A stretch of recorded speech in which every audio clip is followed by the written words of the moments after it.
तो बच्चों कैसे हैं आप सब। बहुत बहुत स्वागत है आपका आज की इस वीडियो में। आज का ये वीडियो क्लास 12th के बच्चों के लिए बहुत ज्यादा खास होने वाला है, क्योंकि आज की इस वीडियो में हम लोग देखने वाले हैं बच्चों क्लास 12th का जो आपका जियोग्राफी सब्जेक्ट है, हिंदी में जिसको आप भूगोल भी बोलते हैं, इसका एक इम्पॉर्टेंट सैंपल क्वेश्चन पेपर आज की इस वीडियो में हम लोग देखने वाले हैं। और ये जो सैंपल पेपर है आपका जो 2 तारीख को 2 मार्च 2023, जी हाँ बच्चों 2 मार्च 2023 को जो आपका पेपर होने वाला है उसके अंदर आपको बहुत ज्यादा हेल्प या कह लीजिए मदद करने वाला है। तो वीडियो को कंप्लीट जरूर देखिएगा, क्योंकि जितने भी क्वेश्चंस हम लोग डिस्कस करने वाले हैं ना भैया, उसमें से बहुत सारे क्वेश्चंस आपके पेपर में रिपीट होने के चांसेस है। और देखो दो सब्जेक्ट में तो मैं खास करके बोलता हूं, एक तो हो गया हमारा यहाँ पर फिजिकल एजुकेशन और एक हो गया हमारा यहाँ पर जियोग्राफी। यहाँ पर जो हम लोग क्वेश्चन देते हैं ना भाई, डिट्टो क्वेश्चन आ जाता है। और एक क्वेश्चन नहीं, मैं आपको बताता हूँ, टर्म 2 में मैंने पेपर डाला था, ठीक है, टर्म 2 की बात कर रहा हूँ आपसे, एक साल सीनियर जो बच्चे अभी निकले हैं उनकी बात बता रहा हूँ। तो उनका सेम टू सेम लगभग 99% पेपर जो था ना भैया सेम आ गया था, बिल्कुल जो मैंने कराया वही क्वेश्चन आ गए सारे, ठीक है। और उससे पहले भी जो मैंने पेपर डाले थे उसमें से बहुत सारे क्वेश्चन आ रखे हैं। तो आपको ये वीडियो पूरा देखना चाहिए, क्योंकि देखो अगर आपको मान लो मैं 10 क्वेश्चन दे रहा हूँ, 10 में से 8 भी सेम आ गया ना, तो भाई बहुत बड़ी बात है, आपका 8 डिट्टो क्वेश्चन वही आ रहा है और आप लोग यहाँ से पढ़ करके जा रहे हो कि कैसे आपको पेपर करना है, ठीक है। तो यहाँ पर वीडियो आपको कंप्लीट जरूर देखना चाहिए, आपको 2 तारीख के पेपर के अंदर बहुत ज्यादा मदद मिलेगा। और साथ ही साथ अगर आप चाहते हैं कि इसी प्रकार की वीडियोस हम आपके लिए लाते रहे, तो इस वीडियो को ज्यादा से ज्यादा लाइक कीजिए। जितना ज्यादा आप इस वीडियो को लाइक करेंगे उतना ज्यादा हमारा मोटिवेशन बढ़ता है और वीडियोस को बनाने के लिए। अगर आप एक लाइक करेंगे तो इससे हमारा मोटिवेशन का लेवल आपको पता है लाखों करोड़ों अरबों खरबों पता नहीं कितने गुना बढ़ जाता है। हमारा जो मोटिवेशन का लेवल है ना, वो मंगल, चांद और शनि ग्रह तक पहुंच जाता है। इतना ज्यादा हमारा अंदर से मोटिवेशन बढ़ता है कि यार बच्चे वीडियो लाइक कर रहे हैं, जय सर आप क्या कर रहे हैं यहाँ पर, इंस्टाग्राम, फेसबुक, ट्विटर ये सब क्या चला रहे हैं आप, ये सब छोड़िए और आप आइए इधर यूट्यूब पे वीडियो बनाइए, क्या कर रहे हैं आप। तो हम आपके लिए क्या करते हैं, ज्यादा से ज्यादा वीडियोस बनाते हैं, ठीक है, जिससे कि आपको एग्जाम में मदद मिलता है। लाइक जरूर कीजिएगा। चैनल पर अगर आप नए आ गए हैं और चैनल को सब्सक्राइब नहीं किया है तो सब्सक्राइब कर लीजिए। इसी प्रकार की वीडियोस हम आपके लिए लेकर के आते रहते हैं। जैसे ही आप चैनल को सब्सक्राइब करेंगे, बगल में आपको बेल का घंटी या घंटा कुछ भी कह सकते हैं उसका आइकन शो करेगा, उसको प्रेस करके ऑल पे क्लिक कर दीजिएगा, जिससे जो भी हम नया वीडियो डाले उसका नोटिफिकेशन सबसे पहले आपके फोन पर आ जाया करे। चलिए हम अपने वीडियो को शुरू करते हैं। और हाँ बच्चों, ये जो है इस सैंपल पेपर का पार्ट 2 वाला वीडियो होने वाला है। इससे पहले इसी सैंपल पेपर का पार्ट 1 वाला वीडियो हमने ऑलरेडी बना रखा है, जिसके अंदर करीबन आधा पेपर हमने डिस्कस कर लिया था। जो हमारा पेपर बच गया है उसको आज की इस वीडियो में हम लोग डिस्कस करने वाले हैं बच्चों, ठीक है। और यहाँ पर एक चीज बताना चाहूंगा, जिन्होंने पार्ट 1 वाला वीडियो अभी तक नहीं देखा है उनको मैं उसका लिंक जो है डिस्क्रिप्शन बॉक्स में दे दूंगा, तो उस पर क्लिक करके आप पार्ट 1 वाला वीडियो जरूर देख लीजिएगा, आपको बहुत ज्यादा मदद मिलने वाला है। अगर आपने देख लिया है तो इस वीडियो को कंप्लीट जरूर देखिएगा। चलिए हम अपने वीडियो को शुरू करते हैं। तो क्लास 12th है, हमारा सब्जेक्ट है जियोग्राफी, जिसका सब्जेक्ट कोड रहेगा आपका 029 और हिंदी में जिसको आप भूगोल, सैद्धांतिक या भूगोल भी बोलते हैं। जियो का जो आपका पेपर आएगा वो 3 घंटे का होगा। अधिकतम अंक जो रहने वाले हैं वो 70 रहने वाले हैं, यानी कि 70 नंबर का आपका पेपर आएगा। बात करूं अगर आपसे बोर्ड के पेपर की, तो जो आपका बोर्ड का पेपर आएगा वो कुछ इस तरह का आएगा। यहाँ पर आप देख सकते हैं एक सीरीज नंबर लिखा हुआ रहेगा, यहाँ पर एक सेट नंबर लिखा हुआ रहेगा, जैसा कि यहाँ पर आप देखेंगे ये सेट नंबर 1 है। आपको जो पेपर मिलेगा वो 4 सेट्स के अंदर से मिलेगा। सेट नंबर 1 अभी हम लोग कर रहे हैं, 2, 3, 4 भी मैं आपको करवा दूंगा, ठीक है। यहाँ पर आप देखेंगे तो एक कोड नंबर लिखा हुआ देखने को मिलेगा, उसके नीचे कुछ बेसिक बातें लिखी हुई है, जिनको अगर आप पढ़ना चाहते हैं तो पढ़ सकते हैं। उसके नीचे अगर हम लोग चले तो यहाँ पर आपको सामान्य निर्देश, जिसको इंग्लिश में आप जनरल इंस्ट्रक्शंस भी बोलते हैं, वो देखने को मिलेगा। यहाँ पर आप पूरा का पूरा इसको रीड आउट कर सकते हैं। पार्ट 1 वाला वीडियो में मैंने बहुत अच्छी तरीके से आपको सामान्य निर्देश समझा दिया है बच्चों, ठीक है। सेम यही चीज आपका इंग्लिश मीडियम में जनरल इंस्ट्रक्शंस करके आता है। अगर आप इंग्लिश मीडियम में इसको सेपरेटली रीड करना चाहते हैं तो यहाँ पर आप कर सकते हैं। एक खास बात ये भी है कि ये जो वीडियो है यहाँ पर हमारा, वो हिंदी मीडियम के बच्चों के लिए तो फायदेमंद होने ही वाला है, साथ ही साथ जो इंग्लिश मीडियम के बच्चे हैं उनके लिए भी फायदेमंद होने वाला है। हिंदी में मैं सारे क्वेश्चन आंसर अच्छे से समझा दूंगा और इंग्लिश में जो उसका ट्रांसलेशन रहेगा वो मैं आपको प्रोवाइड करवा दूंगा, ताकि इंग्लिश मीडियम के बच्चे भी इस वीडियो का लाभ ले सके, बेनिफिट उठा सके। तो ये कुछ बेसिक बातें रही जो आपका 2 मार्च 2023 को बोर्ड एग्जाम होने वाला है जियोग्राफी का, उससे संबंधित आपको ये बातें पता होनी चाहिए। आई होप कि आपको ये बातें समझ में आई होंगी। चलिए हम अपने वीडियो को शुरू करते हैं और जो हमारा पेपर बच गया है देखते हैं कि किस प्रकार के क्वेश्चन बेसिकली हमसे पूछे गए हैं और कैसे हम उनका आंसर दे सकते हैं। तो चलिए वीडियो को, तो हम लोग आ गए हैं सेक्शन सी के अंदर, जिसको हिंदी में आप खंड सी भी बोल सकते हैं। इसके अंदर हमसे लॉन्ग आंसर बेस्ड जो क्वेश्चंस होंगे यानी कि दीर्घ उत्तरीय आधारित प्रश्न जो होंगे वो पूछे जाएंगे। बेसिकली ये जो क्वेश्चन होंगे ना भैया हमारे, ये 5-5 नंबर के क्वेश्चन आपके होने वाले हैं और इनका जो आंसर आपको लिखना है ये कम से कम बता रहा हूं 120 शब्दों में लिखना है और ज्यादा से ज्यादा 150 शब्दों तक आपका आंसर जाना चाहिए, 150 वर्ड्स तक जाना चाहिए। चलिए एक एक करके देखते हैं। तो सेक्शन सी का पहला क्वेश्चन और इस क्वेश्चन पेपर का 24वां क्वेश्चन क्या पूछ रहा है भैया?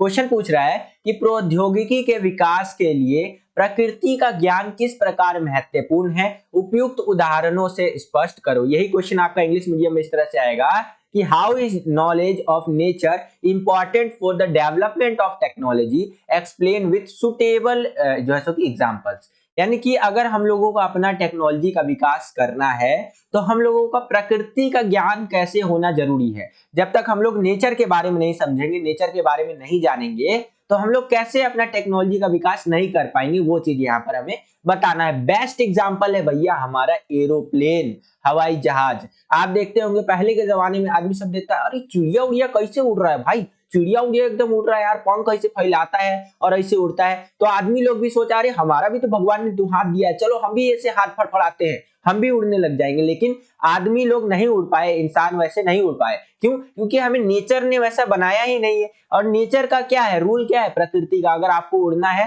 तो आपको हवा को चीरते हुए आगे की ओर बढ़ना होगा, एक इस तरह का एरोडायनेमिक्स जो है बनाना होगा, तब आप उड़ पाएंगे।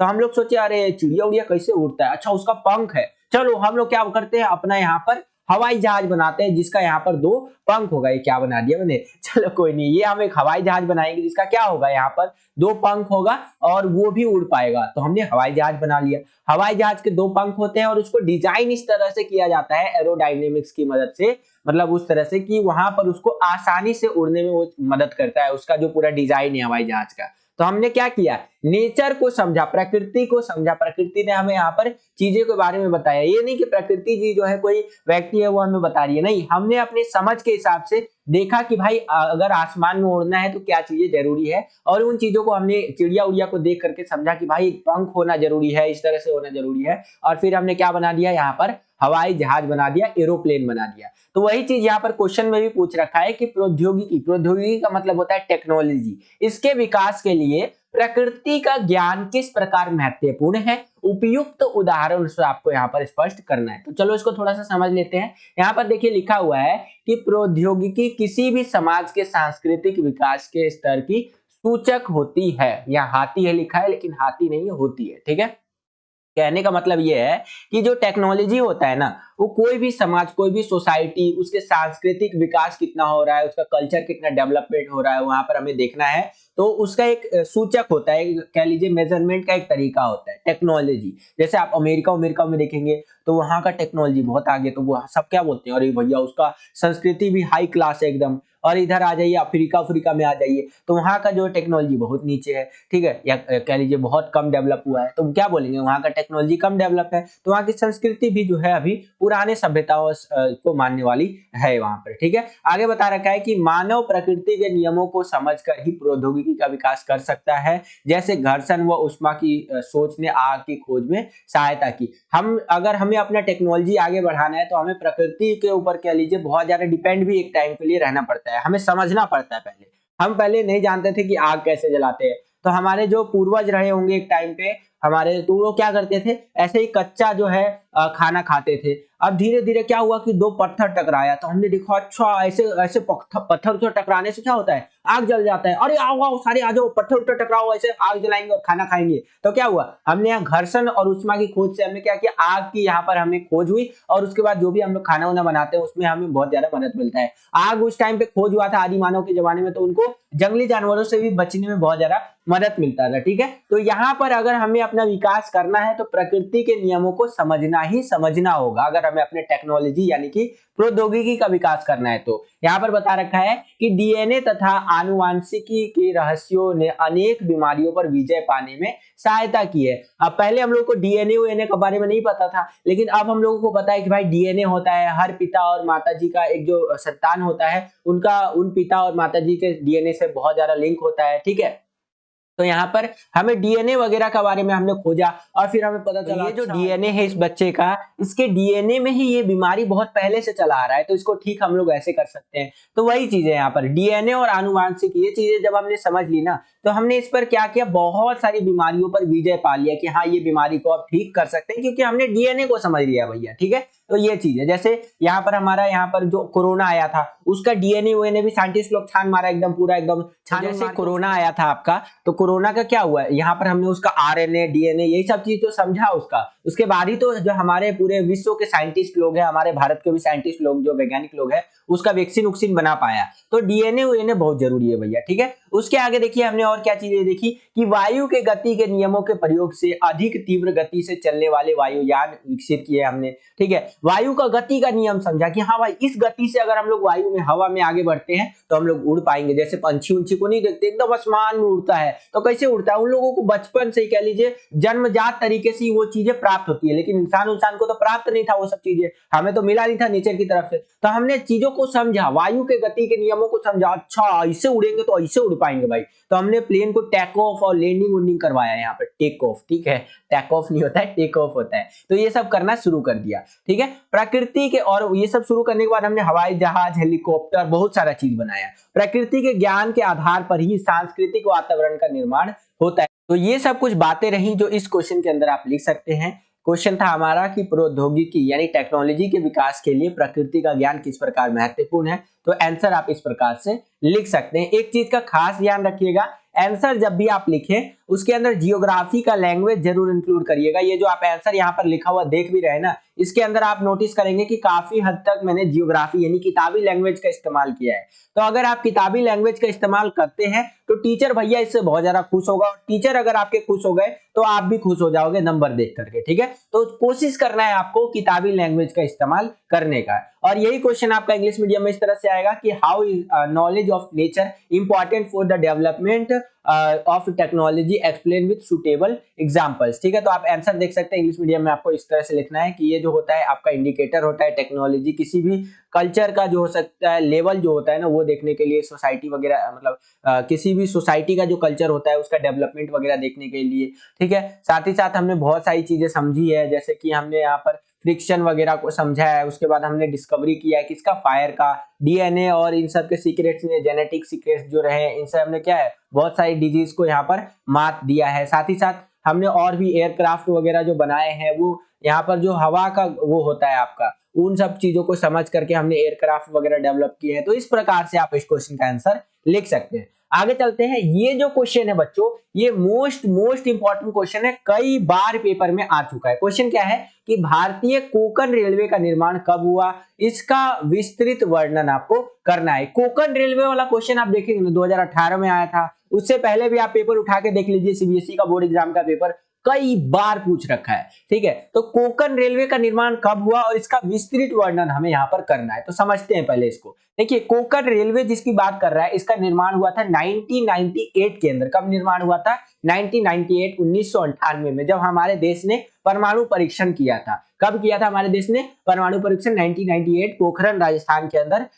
स्माइलिंग आपका जो है सो कि इस तरह से शक्ति 98 के नाम से हमने परमाणु परीक्षण किया था। तो आपको हमेशा याद रखना है, हमने अपना यहाँ पर कोंकण रेलवे का निर्माण यहाँ पर हमारे देश में मतलब कब हुआ था? तो 1998, 1998 के अंदर हुआ था। इसकी प्रमुख विशेषताएं जो कि इस प्रकार से, अब विशेषताओं को थोड़ा सा यहाँ पर हम लोग देख लेते हैं। तो देखिए, यह रेल मार्ग जो है रोहा महाराष्ट्र को कर्नाटक के मंगलोर से जोड़ता है आपका, और यह 760 किलोमीटर लंबा है। ठीक है, इसके अंदर क्या बोला कि ये जो रेल मार्ग है, रेल लाइन जो है ये हमारा, ये रोहा महाराष्ट्र, ठीक है, महाराष्ट्र के अंदर एक जगह है रोहा, वहां से लेकर के कर्नाटक के मंगलोर को ये जोड़ता है ये रेल लाइन। ठीक है, और ये कितना बड़ा है भैया? 760 किलोमीटर का है। ठीक है, आगे देखिए यहाँ पर क्या बता रखा है कि यह रेल मार्ग 146 नदियों व धाराओं तथा 2000 पुलों एवं 91 सुरंगों को पार करता है। हम लोग जब याद करते थे ना अपना बोर्ड एग्जाम जब हम लोग देने जा रहे थे तो उससे पहले हम लोग याद करते थे, तो कई बार मैं अपने दोस्त को सुनाता हूँ भाई, मतलब मैं अपने दोस्त को ये क्वेश्चन का आंसर सुनाता था कि भाई सुन ले यार कि मेरा सही है कि नहीं। तो मैं बोलता था 5000 पुलों को क्रॉस करता है, कभी बोल देता था 3000 पुलों को क्रॉस करता था, ठीक है। तो मेरा दोस्त बोलता था कि भाई क्या कर रहा है यार 2000 पुल है भाई, इतने तो पुल भी नहीं होंगे जितना तू बोल रहा है। तो इसलिए यहाँ पर आपको पुल याद रखना है। जैसे इंडिया में सबसे बड़ा नोट कौन सा है, तो 2000 का नोट है। तो आपको याद रखना है कि जो कोंकण रेलवे है ना, उसका जो पुल जितने पुलों को क्रॉस करता है, तो कितने पुल को क्रॉस करता है, वो 2000 पुलों को क्रॉस करता है, ठीक है। और 91 सुरंगों को पार करता है, ये गुफाओं को पार करता है, 146 नदी की और धाराओं को ये क्रॉस करता है ये रेल मार्ग, ठीक है। यानी कि ये रेल मार्ग जब बनाया गया, इस रेल मार्ग के निर्माण में ये सारी चीजें बीच में आई है, तो उनको टोटल गिन करके ये बता दिया कि हाँ 146 नदी और धाराएं हैं, 2000 पुल को क्रॉस करता है, 91 सुरंगों को ये पार करता है। और इस मार्ग पर एशिया की सबसे लंबी 6.5 किलोमीटर लंबी सुरंग भी है। ये जो मार्ग है, ये जो रेलवे लाइन है, यहाँ पर आपका एशिया का सबसे लंबा जो सुरंग है 6.5 किलोमीटर वाला, वो भी पड़ता है। तो ये रेल मार्ग उसको भी पार करता है। इस परियोजना में कर्नाटक, गोवा तथा महाराष्ट्र राज्य शामिल है। ये जो परियोजना है इसके अंदर जो आपका कोंकण रेलवे आता है, इसके अंदर कर्नाटक आ जाता है, गोवा आ जाता है, महाराष्ट्र आ जाता है, ये सारे मिल जाते हैं। तो इस परियोजना के अंदर हमारा ये सारी चीजें शामिल है। तो इस प्रकार से इस क्वेश्चन का आंसर आपको लिखना है बच्चों। आई होप कि आपको समझ में आया होगा और काफी इंपॉर्टेंट है, ध्यान रखिएगा। सेम यही क्वेश्चन आपका इंग्लिश मीडियम में इस तरह से आएगा कि व्हेन वाज द इंडियन जैसे कि Konkan railway built, describe in detail. तो ये हमारा कब बना था, ये 1998 के अंदर फॉर्म हुआ था। और इसकी अगर विशेषताओं की बात करें, फीचर्स की बात करें, तो ये जो है हमारा यहाँ पर किसको कनेक्ट करता है, रोहा महाराष्ट्र को मैंगलोर कर्नाटक से जोड़ता है। 760 किलोमीटर बड़ा है, ये लॉन्ग है। और ये जो रेल मार्ग है या रेलवे रूट है, ये क्रॉस करता है 146 रिवर्स को एंड स्ट्रीम्स को, और 2000 ब्रिजेस को क्रॉस करता है, 91 टनल्स को क्रॉस करता है। एशिया का जो लॉन्गेस्ट टनल है 6.5 किलोमीटर वाला, उसको भी ये क्रॉस करता है रूट। और ये जो प्रोजेक्ट है कवर करता है स्टेट्स को, कर्नाटका, गोवा और महाराष्ट्र को। तो इस प्रकार से इंग्लिश मीडियम में आपको इसका आंसर लिखना है बच्चों। आई होप कि आपको समझ में। और देखिए बच्चों, अगर आपको ये वीडियो पसंद आ रहा है तो इस वीडियो को ज्यादा से ज्यादा लाइक कीजिए। जितना ज्यादा आप इस वीडियो को लाइक करेंगे उतना ज्यादा हमारा मोटिवेशन बढ़ता है और वीडियोस को बनाने के लिए। क्योंकि देखो, एक लाइक आप बिल्कुल फ्री ऑफ कॉस्ट कर सकते हैं, उससे जो मोटिवेशन का लेवल हुआ है ना भैया, वो लाखों करोड़ों अरबों खरबों गुना हमारा बढ़ जाता है, ठीक है। तो लाइक जरूर कीजिएगा वीडियोस को, जितना ज्यादा आप लाइक करोगे मोटिवेशन वह बढ़ता है। चलिए, और हाँ सब्सक्राइब भी कर लीजिएगा। अगला क्वेश्चन देखिए क्या है कि पाइपलाइन परिवहन की विशेषताएं बताइए। अब पाइपलाइन जो परिवहन है उसकी क्या विशेषताएं हो सकती है, उसको थोड़ा सा समझिए। पाइपलाइन परिवहन क्या होता है, आपने सुना होगा रेल परिवहन, वायु परिवहन, ये सब सुना होगा, लेकिन पाइपलाइन परिवहन क्या होता है भैया। इंग्लिश में अगर मैं बात करूं तो इंग्लिश में आपका आएगा यहाँ पर पाइपलाइन ट्रांसपोर्ट, जिसको आप कहते हैं, ठीक है। तो इसका क्या विशेषता होता है, इसको थोड़ा सा समझिए। यहाँ पर थोड़ा सा ध्यान दीजिए बच्चों, आपके समझाने के लिए मैंने एक इस टाइप का ड्रॉइंग बनाया है। मेरी ड्रॉइंग बहुत खराब है भाई, जज मत करना, ठीक है। ड्रॉइंग क्या बनाया है, ये नाव का चित्र है और ये दो आदमी बना दिए हैं और ये ए और बी लिखा है, ठीक है। थोड़ा सा इसको समझिए। देखिए, ये ए जो लिखा है ये मान लीजिए एक देश है, और ये जो बी लिखा है ये भी एक देश है। दोनों एक देश है, एक एक देश है मतलब कि। और यहाँ पर ए नाम का ये जो देश है, यहाँ पर मिल गया भैया तेल। क्या मिल गया, तेल मिल गया। वही कच्चा तेल जिसको साफ करने के बाद पेट्रोल, डीजल, ये सब जो बनाया जाता है, तो वो तेल मिल गया। अब वो देश क्या चाहता है, ये जो तेल है ये बी नाम के इस देश को बेचना चाहता है, ठीक है। लेकिन बेचने के लिए बीच में क्या पड़ रहा है, बहुत लंबी दूरी पे है। ये ए नाम का देश मान लीजिए बहुत इधर है और ये बी नाम का देश बहुत इधर है, ठीक है। बीच में क्या पड़ रहा है, समुद्र पड़ रहा है। और समुद्र की लंबाई मान लीजिए इस ए से बी तक की है मान लीजिए 1000 किलोमीटर। कितना है, 1000 किलोमीटर। इतना दूरी पे है ये दोनों देश, ठीक है। तो ये दोनों देश क्या बोलेंगे कि यार देखो हमारे पास क्या रास्ते हैं, मैं अपना तेल क्या करता हूँ, नाव में लोड कर देता हूँ और ये नाव लेकर के जाएगा तुम्हारे देश में पहुंचा देगा, ठीक है। तो ये जो रास्ता है ये आज तक चल रहा है, लेकिन ये रास्ता काफी एक्सपेंसिव होता है, खर्चा वाला होता है। तो फिर एक नया टेक्नोलॉजी आया। नया क्या, इस थोड़ा सा दिमाग लगाया। हमने क्या किया, यहाँ पर ए नाम के देश ने बोला कि भैया मैं एक पाइपलाइन बिछा देता हूँ समुद्र के अंदर से, ठीक है। एक पाइप होगा, काइंड ऑफ कह सकते हैं। और यहाँ पर मैं क्या करूंगा, एक मीटर लगा दूंगा, ठीक है। इस पाइप के अंदर से मैं आपको तेल भेजूंगा, ठीक है। ये पूरा का पूरा 1000 किलोमीटर का एक पाइपलाइन बिछा दूंगा, इसके अंदर से आपको तेल भेजता रहूंगा और एक मीटर में पता चलता रहेगा कि मैंने आपको कितने लीटर तेल भेजा है, ठीक है। तो ये एक तरीका होता है जिससे कि हम लोग तेल को या तरल पदार्थ को कह लीजिए ट्रांसपोर्ट कर सकते हैं, और ये बहुत ज्यादा कह सकते हैं फायदेमंद होता है। एक बार जब आप अपना पाइपलाइन परिवहन के लिए पाइपलाइन बिछा देते हैं ना, तो आपको उसमें बहुत कम मेंटेनेंस में बहुत लंबे समय तक आप उसका इस्तेमाल कर सकते हैं। लेकिन क्या होता है ना, उसको बिछाना बड़ा मुश्किल होता है, ठीक है, क्योंकि 1000 किलोमीटर तक पाइपलाइन हमें बिछानी है, तो उसका कॉस्ट जो आएगा, पैसा जो आएगा, वो बहुत ज्यादा आएगा, ठीक है। इसीलिए क्या होता है कि लोग बहुत कम जो है पाइपलाइन परिवहन का इस्तेमाल करते हैं, लेकिन बहुत ज्यादा भी करते हैं। आज के टाइम पे तो हो रहा है बहुत ज्यादा। समझ में आया आपको? यानी कि अगर मान लीजिए तेल वगैरह या गैस वगैरह, नेचुरल गैस भी यही होता है। मान लीजिए ए नाम का एक देश है जहां पर क्या मिल गया भैया, नेचुरल गैस मिल गया, ठीक है। अब वो चाहता है कि इस गैस को बी नाम के देश को बेचना, तो वो इसी पाइपलाइन के थ्रू गैस बेच सकता है दूसरे देश को, जैसे रशिया बेचता था यूरोप के देशों को, जर्मनी वगैरह को, जो अभी बंद हो रखा है, ठीक है। तो यहाँ पर गैस भी बेचा जा सकता है। तो समझ में आ रहा है ना आपको? यानी कि अगर भैया एक देश को खरीदना है, दूसरे देश को बेचना है, तरल पदार्थ या गैसीय पदार्थ, तो इजीली इसके अंदर से बेच सकता है, इसके अंदर से ट्रांसपोर्टेशन हो सकता है। यही हमारा पाइपलाइन परिवहन होता है। आई होप कि आपको समझ में। अब वही पाइपलाइन परिवहन का आपका विशेषता पूछ रखा है। विशेषता के अंदर आप अच्छी चीजें भी लिख सकते हैं, खराब चीजें भी लिख सकते हैं, लेकिन आपको प्रेफर करना है पहले उसकी अच्छी बातों के ऊपर, ठीक है। तो यहाँ पर क्या होगा, किसी भी प्रकार की जलवायु धरातल पर आसानी से बिछाया जा सकता है इसको। यानी कि कोई जगह पे बहुत ठंडी है या फिर बहुत ज्यादा रेगिस्तान वाला गर्मी है, तो वहां पर भी हम लोग इसको क्या कर सकते हैं, बिछा सकते हैं पाइपलाइन परिवहन को, और चीजों को एक जगह से दूसरे जगह तक भेज सकते हैं। लंबे समय तक उपयोग करने पर सस्ती पड़ती है ये। मान लीजिए एक पाइपलाइन परिवहन बिछा दिया हमने, मान लीजिए यहाँ से लेके यहाँ तक पाइपलाइन बिछा लिया, और उसको आप लोग कब तक इस्तेमाल कीजिए, 100 साल तक इस्तेमाल कीजिए। बस बीच में आपको क्या करना है, उसका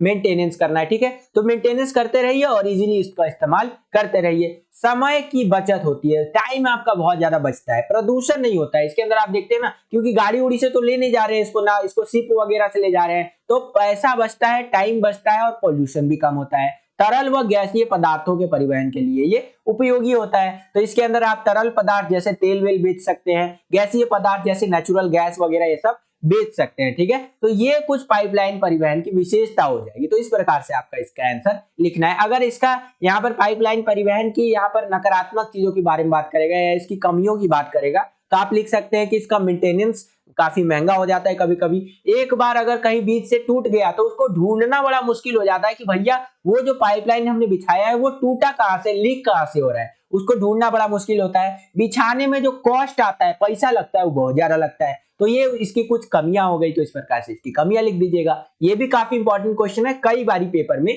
आ जाता है। सेम यही क्वेश्चन इंग्लिश मीडियम में आपका इस तरह से आएगा कि give the characteristics of pipeline transport. तो ये जो होता है, can easily laid on any type of climate surface, कहीं पर भी बिछाया जा सकता है किसी भी क्लाइमेट में, ठीक है। इसको लॉन्ग टाइम तक यूज कर सकते हैं हम लोग, कम एक्सपेंस मतलब कम खर्चे वाला होता है ये। लॉन्ग टर्म तक अगर यूज करेंगे, टाइम बचाता है हमारा, पॉल्यूशन नहीं फैलाता है, और इसके अंदर लिक्विड और यहाँ पर जो गैस वाली सब्सटेंसेस होते हैं वो ट्रांसपोर्ट हम लोग कर सकते हैं। तो इस प्रकार से इसका आंसर आप इंग्लिश मीडियम में लिख सकते हैं। आई होप कि आपको समझ में आया होगा। और इसी क्वेश्चन के अंदर आपको एक अथवा एक चॉइस दे दिया बेसिकली, कि अगर आपको ऊपर वाला क्वेश्चन नहीं आता तो नीचे वाला क्वेश्चन आप अटेंड कर सकते हैं। इसके अथवा में, इसके चॉइस में देखिए बच्चों किस प्रकार का क्वेश्चन हमसे पूछा गया है, उसको थोड़ा सा समझते हैं। तो यहाँ पर पूछ रहा है बच्चों कि प्रकृति पर मानव प्रयासों की छाप स्पष्ट दिखाई देती है, उपयुक्त उदाहरणों द्वारा स्पष्ट आपको करना है। यानी जो हमारा प्रकृति है, जो नेचर है, उस पर मानव लोगों का प्रयास, मतलब जो हम लोग जो काम कर रहे हैं ना, उसका छाप दिखाई देता है। वो कैसे दिखाई देता है उसको आपको बताना है। अब कई सारे बच्चे सोचेंगे कि यार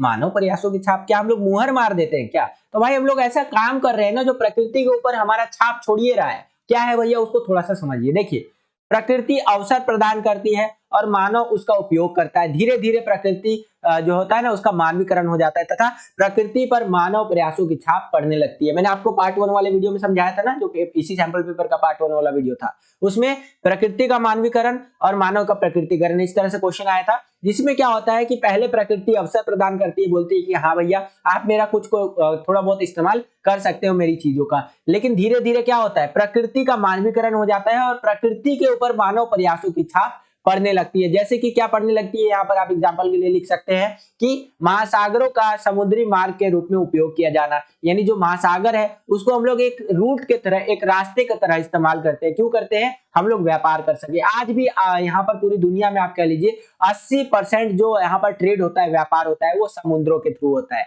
आप सोचते होंगे यार इतना ज्यादा हवाई जहाज बन गया है, इतना सारा यहाँ नया नया टेक्नोलॉजी आ गया है, फिर भी समुद्रों से हम लोग यहाँ पर व्यापार करते हैं। तो एग्जैक्टली समुद्रों से व्यापार करते हैं क्योंकि वहां पर पैसा कम लगता है। ठीक है, तो महासागरों का हमने इस्तेमाल कैसे कर लिया, यहाँ पर समुद्री मार्गों के थ्रू, मतलब यहाँ पर एक तरह से उसको एक रास्ते के रूप में हम लोग उसको इस्तेमाल करने लग गए हैं, जिससे कि आप कह सकते हैं कि मानव प्रयासों की छाप जो है प्रकृति के ऊपर पड़ रही है। और क्या हो गया भैया, यहाँ पर उच्च भूमियों पर स्वास्थ्य विश्राम स्थल हमने बनाया, यानी कि जो हाई एल्टीट्यूड वाली जगह है, बड़ा बड़ा जो कह लीजिए ऊंचाई पे जगह है, वहां पर हमने आराम करने के लिए स्थल बना रखा है। अंतरिक्ष में उपग्रह प्रक्षेपण कर रखा है। आप देखेंगे तो जो स्पेस होता है वहां पर हमने सैटेलाइट भेज रखा है, बहुत सारी चीजें वहां पर भेज रखी है। कृषि, नगर, पुलों का निर्माण आदि, ये सारी चीजें क्या दिखाती है, प्रकृति पर मानव प्रयासों की छाप। तो इस प्रकार से इस क्वेश्चन का आंसर आप लिख सकते हैं। सेम यही क्वेश्चन आपका इंग्लिश मीडियम में इस तरह से आएगा कि the imprint of human efforts on nature is clearly visible, explain with the above examples. तो आप इस प्रकार से लिख सकते हैं। यहाँ पर आप देखेंगे इस तरह से आंसर आपका दिया हुआ है। ठीक है, जो भी हम लोग यहाँ पर ओशन है उसको एज ए सी रूट इस्तेमाल करते हैं, और इस तरह से यहाँ पर ये सैटेलाइट वगैरह हमने लॉन्च कर रखा है स्पेस के अंदर। तो ये सारी चीजें क्या दिखा रही है, imprint of human efforts on nature, ये क्लियरली विजिबल है। ठीक है, तो इस प्रकार से इंग्लिश मीडियम में इसका आंसर आप लिख सकते हैं। आई होप कि आपको समझ में। 27वां क्वेश्चन यहाँ पर देखिए क्या पूछ रहा है कि पत्तनों को अंतरराष्ट्रीय व्यापार के प्रवेश द्वार क्यों कहते हैं। इसको बिल्कुल ध्यान से समझिएगा बच्चों, क्योंकि ये जो क्वेश्चन है ये कई बार पेपर में आ चुका है।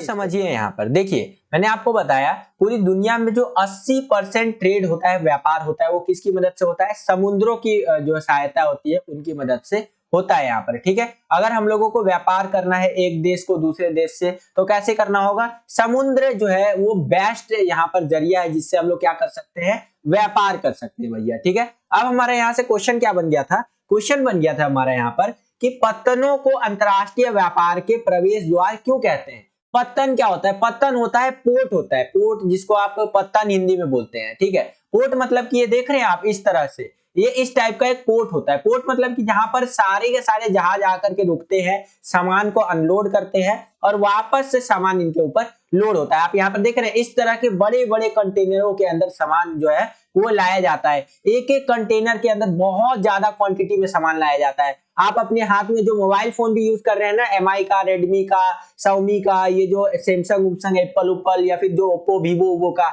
ये सारा का सारा कहीं ना कहीं जो है इन कंटेनरों के अंदर ही आ रखा है, या इनका पार्ट पुर्जा जो है ना इन्हीं के अंदर आ रखा है। ठीक है, इसीलिए यही कारण है कि जो आपका पत्तन है यानी कि पोर्ट है, उसको अंतरराष्ट्रीय व्यापार का प्रवेश द्वार कहते हैं। मतलब कि एक तरह का गेट होता है, ये गेटवे जिसको आप कह सकते हैं। बिना पत्तनों के आप जो है अंतरराष्ट्रीय व्यापार कर ही नहीं सकते। अगर आपको इंटरनेशनल ट्रेड करना है तो पोर्ट बहुत ज्यादा जरूरी है आपका, क्योंकि देखो भाई अगर पोर्ट होगा तो इजीली आप वहां से व्यापार कर सकते हो। ये तो बिल्कुल बेसिक सी बात हो गई। और क्या हो सकता है, सामान को लाने के लिए आप इजीली ला सकते हो, वहां पर जो है अनलोड कर सकते हो, फिर लोड कर सकते हो अपने जहाज के अंदर। और क्या हो सकता है भैया, उतार कर, गोदी को लाद कर, भंडारण की भी सुविधा होती है। जो पोर्ट होता है ना, आप क्या सोचते हैं छोटा मोटा पोर्ट होता है, भाई बहुत बड़ा पोर्ट होता है। यहाँ पर बहुत ज्यादा क्वांटिटी में सामान को जो अनलोड किया जाता है, उतारा जाता है, तो यहाँ पर स्टोर करके भी रखा जा सकता है सामानों को। ठीक है, उसके बाद अगर कहीं ले जाना है तो यहाँ से ले भी जाया जा सकता है।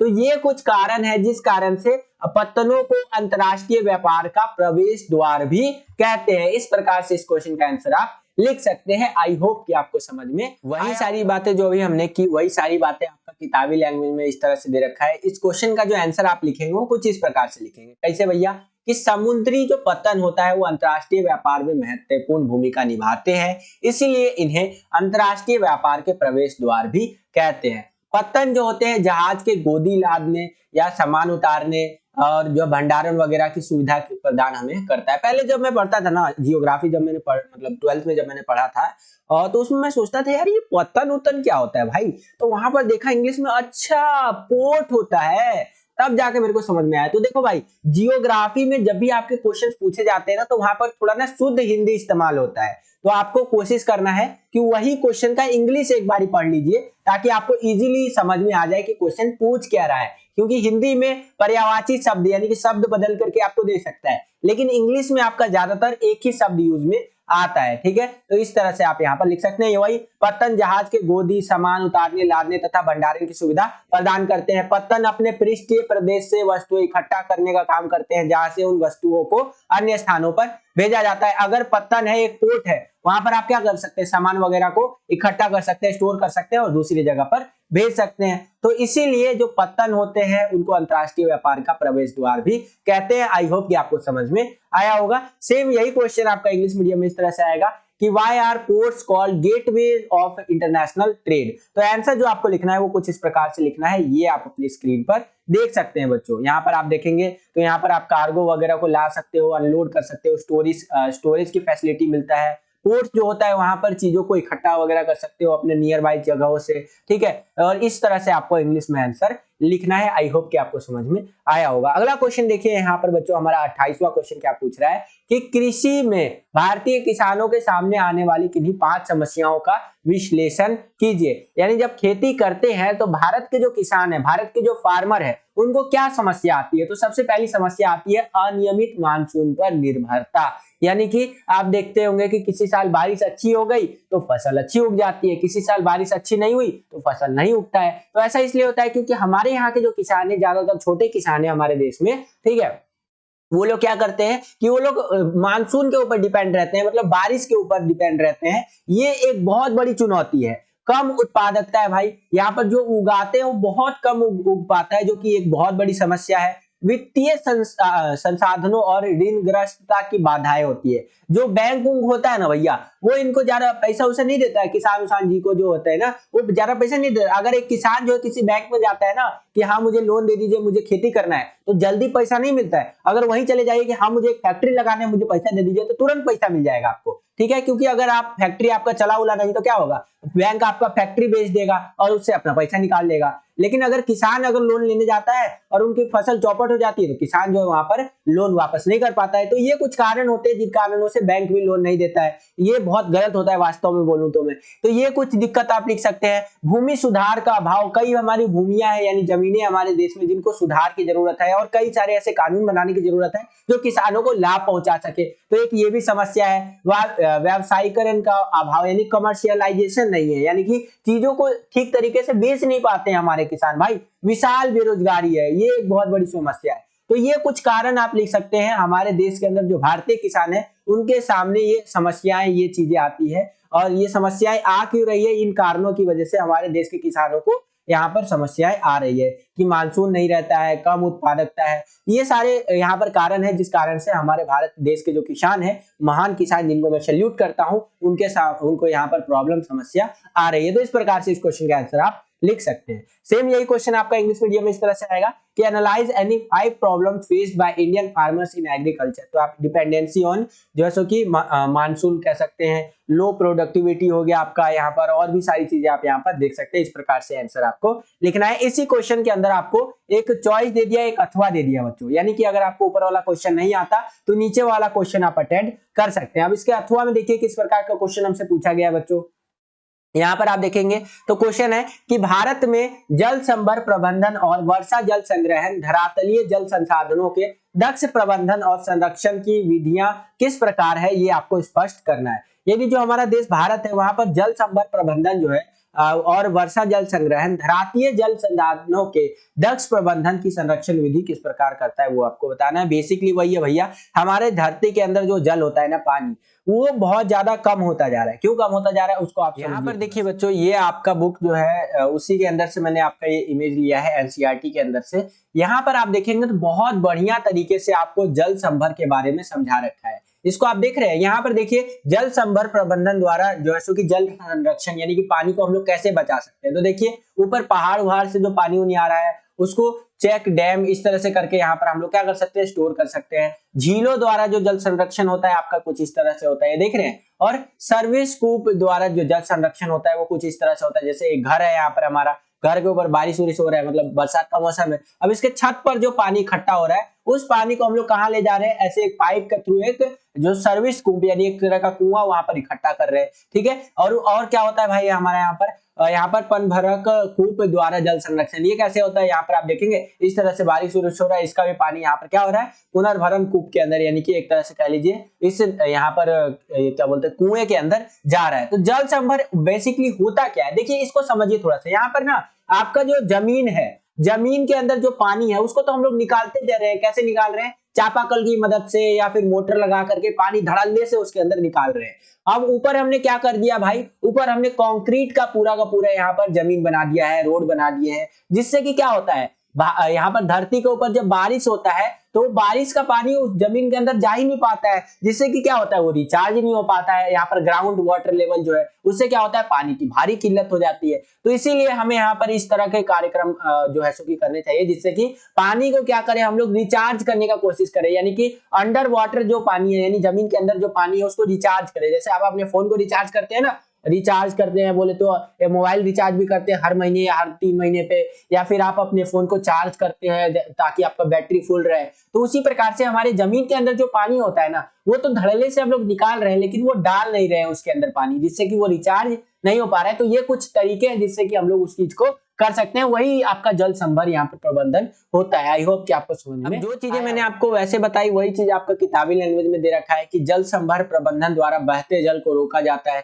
यानी जो पानी बह करके चला जाता है नालों के अंदर या फिर नदियों के अंदर चला जाता है उसको रोका जाता है। इसके द्वारा भौम जल का संचयन और पुनर्भरण अनेक विधियों जैसे अंतःस्रवण, तालाब पुनर्भरण से किया जाता है। भौम जल मतलब की होता है आपका ग्राउंड वाटर लेवल, यानी कि पानी जो है आपका जमीन के अंदर जो है ना, वो होता है हमारा ग्राउंड वाटर लेवल, जिसको हिंदी में आप भौम जल भी बोलते हैं। तो उसको हर प्रकार से कोशिश किया जाता है कि जितना पानी हम लोग जमीन से निकाल रहे हैं ना, उतना पानी जमीन के अंदर हम लोग डाल भी पाए। तो ये कुछ एग्जांपल्स बता रखा है। और क्या होता है भैया, इसके अंतर्गत सभी संसाधनों प्राकृतिक तथा जल संभर सहित मानवीय संसाधनों के संरक्षण जो है सो की उत्पादन को सम्मिलित किया जाता है। नीरू मीरू आंध्र प्रदेश तथा अरावरी पानी संसद अलवर राजस्थान के अंतर्गत लोगों के सहयोग से विभिन्न जल संग्रहण संरचनाएं जैसे अंतःस्रवण तालाब ताल की खुदाई की गई है और बांध बनाए गए हैं। तो ये कुछ प्रकार के यहाँ पर एग्जाम्पल्स आपको बता रखा है, ठीक है। साथ ही साथ वर्षा जल संग्रहण हम लोग कैसे कर सकते हैं उसके बारे में यहाँ पर चीजें बता रखी है। तो इस प्रकार से इस क्वेश्चन का आंसर आपको लिखना है। आई होप कि आपको समझ में आया होगा। सेम यही क्वेश्चन आपका इंग्लिश मीडियम में इस तरह से आएगा, ये आप अपनी स्क्रीन पर देख सकते हैं। और यहाँ पर आपका इसका आंसर जो रहेगा वाटर शेड मैनेजमेंट करके रहेगा, तो आप यहाँ पर देख सकते हैं वाटर शेड मैनेजमेंट कैसे होता है, ठीक है। इंग्लिश मीडियम में इस तरह से आंसर लिखना है। और रेन वाटर हार्वेस्टिंग कैसे होता है, तो ये आप अपनी स्क्रीन पर देख सकते हैं। इस प्रकार से आंसर आपको लिखना है, ठीक है। वही क्वेश्चन था, बस मीडियम आपका इंग्लिश हो गया। उसके नीचे चले तो अब हम लोग आ गए हैं सेक्शन डी के अंदर, जिसको हिंदी में आप खंड डी भी बोलते हैं। इसके अंदर मैप बेस्ड क्वेश्चन जो है, इंडिया और वर्ल्ड का जो मैप है उसमें से हमसे क्वेश्चन पूछेगा, उसका आंसर हमें देना है। तो चलिए देखते हैं। पहला क्वेश्चन है यहाँ पर, ये वर्ल्ड मैप वाला है कि शिपिंग नहर, पनामा नहर आपको यहाँ पर बताना है, जिसको इंग्लिश में बोलेंगे आप लोग शिपिंग कैनाल, पनामा कैनाल। ये कहाँ पर है हमारा, तो इसको थोड़ा सा बता देते हैं मैप के अंदर। मैं एक बार स्क्रॉल करता हूँ और ये आप देख रहे हैं, ये वर्ल्ड मैप आपको देखने को मिल रहा होगा। ये ए वाले पॉइंट पे जो दर्शा रखा है, एक बार मैं इसका कलर चेंज करता हूँ।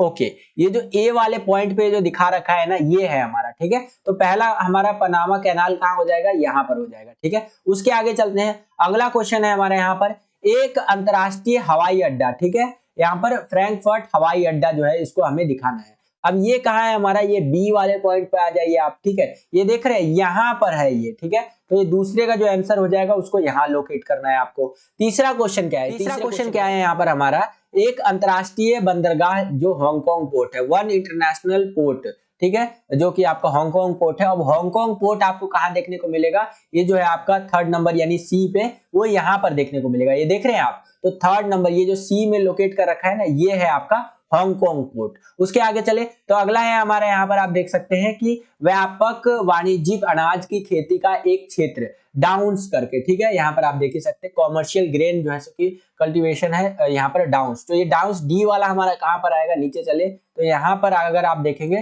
तो ये है हमारा डाउन्स, ठीक है। तो 4th नंबर पे ये आ जाएगा। उसके आगे चले तो अगला है हमारा यहाँ पर, आप देख सकते हैं एक खानाबदोश पशुपालन क्षेत्र, उप सहारा या सहारा मरुस्थल, ठीक है। तो ये जो है हमारा ई वाला कहाँ आ जाएगा, और हमारा जो ई वाला आएगा सहारा मरुस्थल वो यहाँ पर आएगा। ठीक है, तो पांचवा का आंसर हमारा ये हो जाएगा। उसके आगे चले तो अगला है हमारे यहाँ पर दक्षिण एशिया का सबसे बड़ा देश ब्राजील। ब्राजील कहाँ देखने को मिलेगा आपको, इधर आ जाइए भैया, ये एफ देख रहे हैं, ये है हमारा ब्राजील। तो छठे का आंसर ये हो जाएगा हमारा। उसके आगे चले तो अगला है प्रमुख बंदरगाह मेजर पोर्ट सिडनी पोर्ट। अब सिडनी पोर्ट भैया कहाँ पे है, तो हमारा सिडनी पोर्ट इधर आइएगा ना, इधर साइड आपको देखने को मिलेगा, जी देख रहे हैं आप 7th नंबर पे, तो यहाँ पर ये है।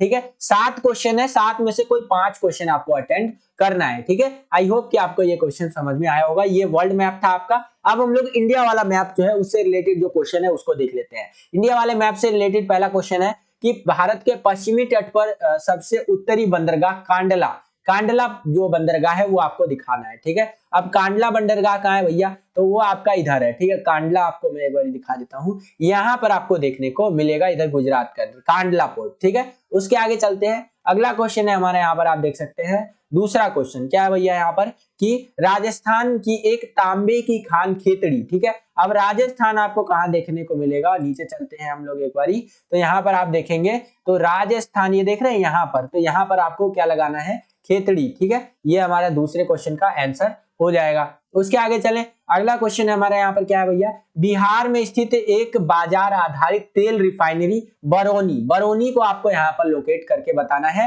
यहाँ पर इंग्लिश में होगा market based oil refinery located in Bihar. तो बिहार आपका कहाँ है भैया, बिहार नीचे चलते हैं तो यहाँ पर आप देखेंगे बिहार आपको देखने को मिलेगा और यहीं पर आपका बरौनी को आप लोकेट कर सकते हैं। तो तीसरे क्वेश्चन का आंसर ये हो जाएगा। इसके आगे चले तो अगला है हमारा सबसे कम जनसंख्या घनत्व वाला राज्य Arunachal Pradesh, state with lowest population density Arunachal Pradesh. अब अरुणाचल प्रदेश आपको कहां देखने को मिलेगा, इधर आ जाइए, बिल्कुल इधर, यहां पर है आपका अरुणाचल प्रदेश। ठीक है, तो चौथे का आंसर ये हो जाएगा अरुणाचल प्रदेश। उसके आगे चले तो यहां पर आप देखेंगे सबसे बड़ी कॉफी उत्पादक राज्य कर्नाटका या कर्नाटक कह लीजिए। ठीक है, यहाँ पर सबसे ज्यादा कॉफी को प्रोड्यूस किया जाता है। तो कर्नाटक आपको कहां देखने को मिलेगा, नीचे चलेंगे यहां पर आपको कर्नाटक देखने को मिलेगा। तो पांचवे का जो आंसर हो जाएगा वो ये हो जाएगा। उसके आगे चलते हैं, यहाँ पर अगला क्वेश्चन है कि केरल का एक अंतरराष्ट्रीय हवाई अड्डा तिरुवनंतपुरम। ठीक है, one international airport of Kerala Thiruvananthapuram. तो तिरुवनंतपुरम केरल के अंदर है। अब केरल कहाँ है भैया, यहाँ पर है, ये देख रहे हैं आप यहाँ पर, तो यहाँ पर आप लोकेट कर देंगे। ठीक है, छठे का आपका हो जाएगा ये वाला केरल का तिरुवनंतपुरम। उसके आगे चले तो अगला है यहाँ पर हमारा शहरीकरण के उच्चतम स्तर वाला राज्य Goa, state with highest level of urbanisation, तो वो है गोवा। अब गोवा तो बिल्कुल सिंपल सा है भैया, इधर आएंगे ना आप, एक बारी मैं आपको दिखाने का प्रयास करता हूँ, यहाँ पर है। ठीक है, ये थोड़ा सा एरर है, एरर नहीं है मतलब ये इधर तक लाइन ला दिया था। यहाँ पर देखिए ये गोवा देख रहे हैं आप यहाँ पर, ठीक है, यहाँ पर है। तो आपका यहाँ पर सातवां जो क्वेश्चन है इसका आंसर ये गोवा हो जाएगा, जहां पर सबसे ज्यादा अर्बनाइजेशन है।